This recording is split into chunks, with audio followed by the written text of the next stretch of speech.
Hello साथियों, नमस्कार। कैसे हैं आप सभी? और मैं रुद्रनेश राघव। भाई, रेलवे में अगर आप भी फॉर्म भरना चाहते हैं, रेलवे में नौकरी करना चाहते हैं, जिसमें 12वीं पास और ग्रेजुएट्स दोनों के लिए अलग अलग प्रकार की वैकेंसी हैं। बहुत ही बेहतरीन और शानदार मौका रहता है। और पूरे भारतवर्ष में से आप किसी भी राज्य से हों, इसमें जो आपकी उम्र सीमा है वो भी काफ़ी रहती है। तो पूरी जानकारी आपको इस वीडियो के माध्यम से मैं देने वाला हूँ। सभी साथी ध्यान से देखेंगे। आइए, ये जो हमारी आरआरबी एनटीपीसी होती है, एनटीपीसी, ठीक है, बहुत ही शानदार और दमदार वैकेंसी होती है आरआरबी एनटीपीसी की भर्ती जो होती है। और इसमें अगर आप फॉर्म अप्लाई करना चाहते हैं तो आप अगर 12वीं है तो 12वीं क्लास से भी फॉर्म अप्लाई कर सकते हैं। और अगर आप ग्रेजुएट हैं तो ग्रेजुएट से भी फॉर्म अप्लाई कर सकते हैं, क्योंकि एनटीपीसी का मतलब ही क्या है? पॉपुलर कैटेगरी है। इसमें बहुत ही ये पॉपुलर कैटेगरी के अंदर आती हैं इसकी ये वैकेंसियाँ। अगर आप 12वीं क्लास से फॉर्म अप्लाई करेंगे तो फिर आपको जो पद हैं, कॉमर्शियल कम टिकट क्लर्क का होगा, अकाउंट क्लर्क कम टाइपिस्ट कम का मतलब के साथ साथ, जूनियर क्लर्क के साथ साथ आप टाइपिस्ट बनेंगे। के साथ साथ का मतलब है के जैसे, यानी जैसे आप मित्र हैं, you are friend cum brother, इस तरीके से आप you are brother cum friend, यानी कि आप दोनों चीज़ों का एक कॉम्प्लीमेंट होते हैं, पूरक होते हैं। तो junior clerk, typist, junior time keeper, Prince clerk, graduate level की जो हमारी भर्ती है ये है स्नातक पदों पर। स्नातक पदों पर अगर मैं बात करूं तो सबसे बेहतरीन और शानदार एक से एक जॉब इसमें आपको देखने को मिलती है ना। जैसे कि station master, goods train manager, senior clerk कम टाइपिस्ट, जूनियर अकाउंट्स असिस्टेंट कम टाइपिस्ट, चीफ कमर्शियल कम टिकट सुपरवाइजर और ट्रैफिक असिस्टेंट। तो आपके पास में अलग अलग प्रकार की वैकेंसी आपको देखने को मिलती हैं।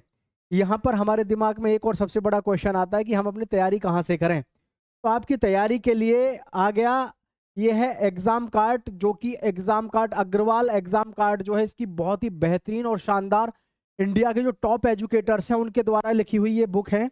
और काफी रामबाण साबित होती हैं एग्जाम में। जब आप इन बुक को खरीदेंगे या इन बुक को आप जब पढ़ेंगे तो आपको तब पता चलेगा। इसमें कॉम्बो होते हैं आपके पास में, मतलब बहुत सारी बुक्स आप पढ़ते हैं, लेकिन ये ऐसी बुक्स हैं जिसमें कि वास्तव में पेपर सेम टू सेम आपको देखने को मिल जाता है। ठीक है, जैसे कि इस समय आप ये देख सकते हैं, ये आपका रीजनिंग हो गया। और इसी तरीके से आगे हम बात करें तो यहाँ पर आपका हिंदी, मैथ, हर चीज़ है। ये है आपका मैथ्स, मैथ्स देख सकते हैं आप। DP Singh BTech NIT, 12 years का इनको एक्सपीरियंस है। अग्रवाल एग्जाम कार्ड जो कि बहुत पॉपुलर है ऑल ओवर इंडिया में, बहुत फेमस बुक है। ठीक है, इसका जो पूरा सिलेबस है, किसी भी एग्जाम की तैयारी कर रहे हैं आप, रेलवे ग्रुप डी की, आरपीएफ की, या आरआरबी एनटीपीसी की, आरआरबी एनटीपीसी में ग्रेजुएट हो, अंडर ग्रेजुएट हो, सब किसी के लिए इसमें बहुत ही बेहतरीन और शानदार आपको जो है बुकों का कलेक्शन मिलता है। ठीक है, तो मैं सभी से कहना चाहूंगा कि भाई आप जो है एग्जाम कार्ड की जो बुक है ये अपने एजुकेशन में, अपनी पढ़ाई में इनको सम्मिलित करो। यू बिलीव मी, बहुत अच्छा इसका जो है बहुत अच्छा रिस्पॉन्स रहता है इसका। हर साल जो टॉपर्स हैं वो इसी को पसंद करते हैं। और इसका जो है आपको हमारे डिस्क्रिप्शन में नीचे लिंक मिल जाएगा, आप वहां से जो है ये बुक भी ले सकते हैं। मतलब ये समझ लो कि आपका पूरा काम सेट हो जाएगा, क्योंकि एग्जाम कार्ड जो है ये आपका अग्रवाल का स्पेशली रेलवे पे बहुत अच्छे से फोकस किया है इसने पिछले 10-12 साल में। बहुत जबरदस्त सिलेक्शन भी हुए हैं। इसीलिए मैं सोचता हूँ कि अपने व्यूवर्स को जो है सजेस्ट करें। हमेशा पूछते रहते हैं कि सर रेलवे के लिए कोई अच्छी बुक बताओ, तो रेलवे के लिए बहुत ही बेहतरीन और शानदार रामबाण है। ठीक है, इसकी आप बढ़िया से इन बुक से आप तैयारी करें। और इसका लिंक भी मैंने डिस्क्रिप्शन में डलवा दिया है, जो कि आप वहां से जाकर के इनको ले सकते हैं। बहुत ही शानदार आपको कंटेंट देखने को मिल जाता है।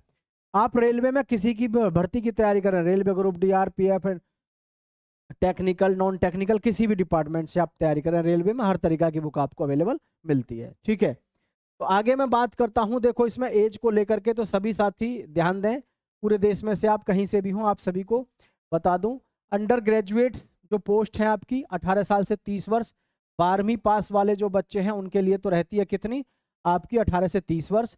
और ग्रेजुएट पोस्ट हैं जो उनके लिए रहती है 18 से 36 वर्ष। कितनी? 18 से 36 वर्ष। एज रिलैक्सेशन ओबीसी को 3 साल का मिल जाता है, और एससी एसटी को 5 वर्ष का मिल जाता है। ठीक है, एससी एसटी को 5 वर्ष का मिल जाता है, ध्यान रखना है। जी, 5 वर्ष का मिल जाता है आपको। आगे, अब ये जो हम आगे अगर बात करें इसके एग्ज़ाम के कि जी हमारा प्रोसेस क्या रहता है, किस तरीके से हमारा इसमें सिलेक्शन होता है, तो आप सभी के लिए बहुत बेहद शानदार इन्फॉर्मेशन है सिलेक्शन प्रोसेस को लेकर के। सिलेक्शन प्रोसेस में आसान है, स्टेज 1 में आपका सीबीटी 1 होगा। सीबीटी 1 यानी कि कंप्यूटर बेस्ड 1 टेस्ट होगा आपका। अगर आप 1 को पास कर लेते हैं फिर आपका होगा सीबीटी 2 यानी कि कंप्यूटर बेस्ड 2 होगा।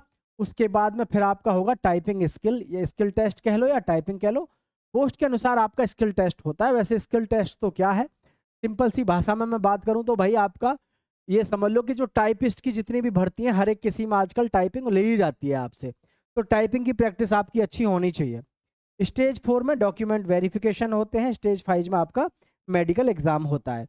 स्टेज नाम दे दिया है। अगर सीधे सीधे मैं बात करूं तो आपसे सीधा मैं ये कह सकता हूं, एक तो आपका प्री एग्जाम होगा और एक होगा आपका मेन एग्जाम। ठीक है, प्री एग्जाम और मेन एग्जाम। अच्छा, हमारे पास में जैसे दो प्रकार की वैकेंसी है, एक तो है 12th पास और एक है स्नातक, यानी कि एक है आपका ग्रेजुएट। तो 12th पास का और स्नातक का सिलेबस में आगे आप बताऊंगा आपको। दोनों का सिलेबस तो होता है सेम। सिलेबस क्या होता है, सिलेबस तो होता है दोनों का सेम, बस फर्क इस बात का होता है जो 12th लेवल पे परीक्षा देगा उसका लेवल थोड़ा डाउन और ग्रेजुएट लेवल पे थोड़ा अप होता है, थोड़ा मतलब ज़्यादा होता है, तो ये ध्यान रखना है। ठीक है, जैसे आगे मैं आप सबको बताऊं, सीबीटी 1 का जो सिलेबस है आपका मैथ्स का देख लो आप। नंबर सिस्टम है, simplification, percentage, ratio and proportion, और जी profit and loss, SI and CI, time and work, time speed distance, average, mensuration, algebra और जियोमेट्री। ये ध्यान रखना, ये आपका ग्रेजुएट का भी है और अंडर ग्रेजुएट का भी है, समझ रहे कि नहीं। अंडर ग्रेजुएट और ग्रेजुएट दोनों के लिए सेम रहता है सिलेबस। ठीक है, और हाँ, जो बच्चे ग्रेजुएट हैं उनका ये मन हो कि जी मैं तो 12th वाली भी वैकेंसी में फॉर्म भरना चाहता हूं, तो वो भर सकता है। दो उसके एग्जाम लगेंगे, दो टेस्ट आएगा, यानी कि उसका दो ही बार सारा कुछ उसका प्रोग्राम होगा, दो ही बार उसका रिजल्ट आएगा। ठीक है, इस तरीके से आपका सारा कुछ रहता है। ये मैथ्स का जो आपने देखा सीबीटी 1 का, यही सीबीटी 2 में रहता है ना। सीबीटी 2 में भी यही रहता है, बस फर्क ये हो जाता है कि लेवल का फर्क पड़ जाता है। सीबीटी 2 में थोड़ा लेवल ऊपर नीचे देखने को मिल जाता है। तो ये था आपका भाई मैथ्स का। मैं बात करूं आगे रीजनिंग की, तो एनालॉगी है आपके पास में, कोडिंग डिकोडिंग है, ब्लड रिलेशन है, डायरेक्शन है, सीरीज है, वेन डायग्राम है, स्लोगन है, और जी आपका पजल है। जनरल अवेयरनेस में बात करें तो जनरल अवेयरनेस की सीधी सी बात है, हर सब्जेक्ट आपको अच्छे से पढ़ना पड़ेगा। हर सब्जेक्ट कैसे, जैसे कि आपके पास में current affair, history, geography, polity, economy, science, railway, GK, statics, सब कुछ आपको इसमें पढ़ना पड़ेगा। ठीक है, तो सारा कुछ आपको तैयार करना है। दोनों का पेपर का सिलेबस सेम होता है, कभी आप ये सोचो कि इसके में और उसके में फर्क होता है, फर्क कुछ नहीं होता, दोनों होते सेम ही है। ठीक है, दोनों होते सेम ही है भाई।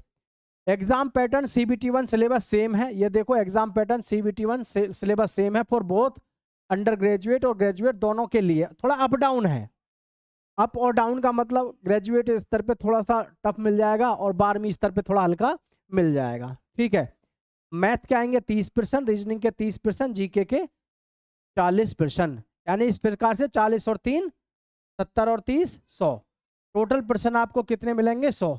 ठीक है, 100 प्रश्न मिलेंगे, 90 मिनट में करने होंगे, 1/3 की नेगेटिव मार्किंग रहेगी। ठीक है, 1/3 की रहेगी भाई नेगेटिव मार्किंग, 1/3 की आपकी नेगेटिव मार्किंग रहेगी। अब सीबीटी 2 सिलेबस में जो है बस फर्क क्या पड़ जाता है कि क्वेश्चंस की संख्या बढ़ जाती है। देखो जैसे यहाँ पे मैथ के 35 आएंगे, रीजनिंग के 35, जनरल अवेयरनेस के 50, टोटल क्वेश्चन हो जाते हैं 120। 120% करने पड़ते हैं हमको 90 मिनट में। यहाँ पर हमको कई बार ऐसा लगता है कि यार कुछ बदलाव है क्या सिलेबस में या पैटर्न में, तो मैं आप सबको एक ही बात बताऊंगा कि पैटर्न में कोई बदलाव नहीं है। हाँ, थोड़ा लेवल में फर्क आ सकता है, लेवल में फर्क आ जाता है, पैटर्न में कोई खास फर्क आता है नहीं, वही सेम टू सेम पैटर्न रहता है। आई होप ये चीज आपकी यहाँ से क्लियर हो चुकी होगी। ठीक है, अब सैलरी की बात करें तो इसमें सैलरी तो वैसे तो देखो रेलवे में 12th क्लास से जा रहे हो या स्नातक से जा रहे हो भाई, देखो इसमें सर कोई वैसी बात है नहीं। रेलवे में ये सारे पद ऐसे हैं कि इनमें वास्तव में तनख्वाह से हाथ लगाने की जरूरत पड़ती नहीं है। काफी अच्छी खासी इसमें मतलब सब कुछ सेट होता है काम आपका।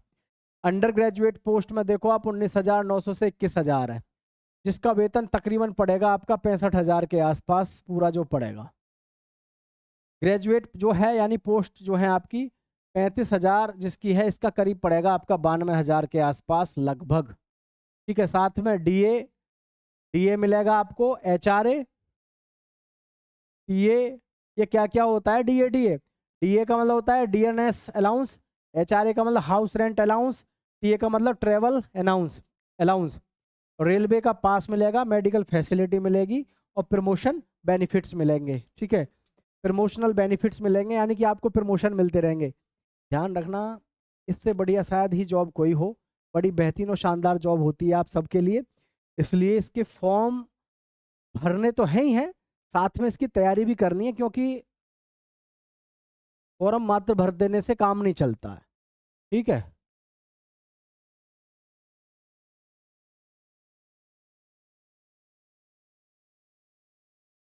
12th पास ग्रेजुएट दोनों आवेदन कर सकते हैं। ठीक है, दोनों आवेदन कर सकते हैं। और मैं बता दूं, जो ग्रेजुएट है वो दोनों पे कर सकता है, ग्रेजुएट पे भी और अंडर ग्रेजुएट पे, दोनों पे वो फॉर्म अप्लाई कर सकता है। रेलवे की सबसे बड़ी भर्तियों में से एक है, सीबीटी आधारित चयन प्रक्रिया है, पूरे भारत में नौकरी है, प्रमोशन एवं सरकारी सुविधाएं हर एक प्रकार से आपको मिलती हैं। ठीक है जी, आगे मैं बात करता हूं, तो ये आप आगे देखें। जो आरआरबी एनटीपीसी ग्रेजुएट एंड आपकी योग्यता है वो आपको हालांकि मैं बता चुका, इसके पूरी पूरी जानकारी इसको मैं आपको दे चुका हूं। तो किसी को कोई डाउट है तो वो बता सकते हैं, पूछ सकते हैं। ठीक है,